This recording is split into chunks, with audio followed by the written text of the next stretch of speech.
very important thing that you need to have to become an effective MC is good timing. Good timing is very crucial, especially in weddings. You have to be there at least 30 minutes before or even maybe an hour before. All the things that you will need must be checked so that on the actual emceeing, everything will be smooth. Now, timing also refers to the good spacing of each part of your event. Now, if you started late in your program, for sure the program will end late also. Now, if you started early, then it will also be early. But if you start on time, on the expected time that you really should be starting, then you can also finish at the right time that you expect it to be. Now, of course, sometimes there are changes when people really come in late and you have to start your program late. Then the spacing of the different activities in between will have to be adjusted if you really want to finish on the time that you want to finish.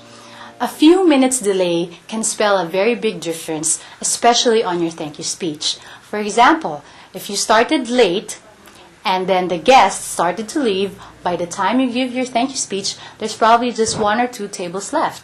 But if you have very good timing on the spacing of each part of the program, then even though you're doing your thank you speech, there'll still be a lot of people sitting and listening to your thank yous. Now, I personally feel that when an MC decides to eat a full dinner or maybe a full lunch or whatever the event is, it has a very big effect on how the program will go. So that's why a lot of the emceeing that I do personally is that I just eat ahead of time, or sometimes I just don't eat at all. Because the moment that people started to finish eating, they will start to leave as well. So you have to be able to capture that moment that people are still eating and you continue on with your program. Let me give you a clear example. Normally we start with the welcoming remarks. So that's the time when we introduce everybody. Here's so-and-so, so-and-so. And then after we introduce the special people, then we start to give the prayer. And then after the prayer, that's when we start to have the eating time. Now, during the eating time, this is the crucial part because not everybody eats at the same pace. So you will just have to assume that people at least finish at around 10 minutes or maybe 15 minutes. And from that point, you have to continue on with your program in order to make sure that all the people are still there while you're having the program.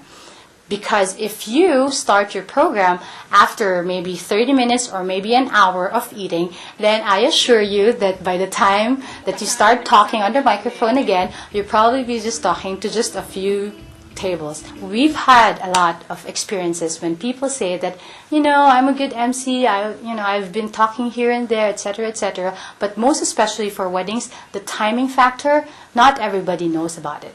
Unless, of course, you're a person who's always emceeing weddings and you've seen it right before your eyes that people really leave even before things are not yet finished. Now, for Filipino weddings in particular, the prosperity dance is one tradition. Now, not everybody likes to have the prosperity dance, but if you are considering having your prosperity dance or your client is considering having the prosperity dance, I highly recommend that you have the prosperity dance at the start. Not at the very start, but right after people eat, so that everybody is still there. So after people have eaten, maybe around 10 or 15 minutes, that's when you bring in the prosperity dance so that everybody can still join. Because if you put in the prosperity dance at the last part or at the ending part, then you're not sure if there will be a lot of people who will be pinning money on the bride and groom for the prosperity dance. Now, as much as possible, me as an MC, I always ask my clients on what are the additional parts of the program that they foresee. For example, maybe they have little kids who wants to have a surprise number, or maybe they have friends who want to give a special speech or a special AVP presentation. These are things that the MC needs to know. Why? Because it factors in on your timing. For example, if there's a person who will provide a surprise and it takes up maybe, let's say, 30 minutes, then that will really ruin your timing. But if you know ahead of time that there's going to be around 15 minutes, then you can adjust everything else so that everybody will still be there from start to finish. Now, that's very important because a lot of times during the actual event, when surprise numbers come in, you can't really stop them because it's very impolite, but you'll just have to make do or make the best out of the situation.